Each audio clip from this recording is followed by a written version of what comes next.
Prasasti dan peralatan peninggalan zaman Belanda kembali ditemukan di kantor wali kota Palembang yang era kolonial dikenal kantor ledeng.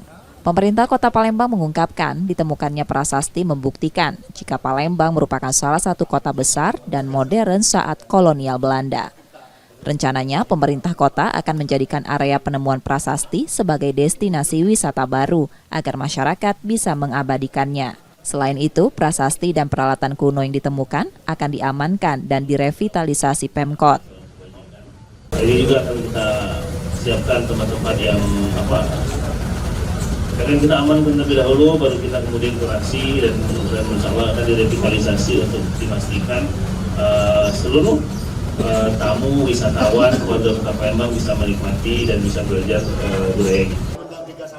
Pemkot Palembang mengimbau masyarakat yang mengetahui masih ada prasasti atau barang peninggalan lainnya untuk diinformasikan pada tim Satgas Pencarian Benda Budaya. Nur Muhammad, Kompas TV, Palembang, Sumatera Selatan.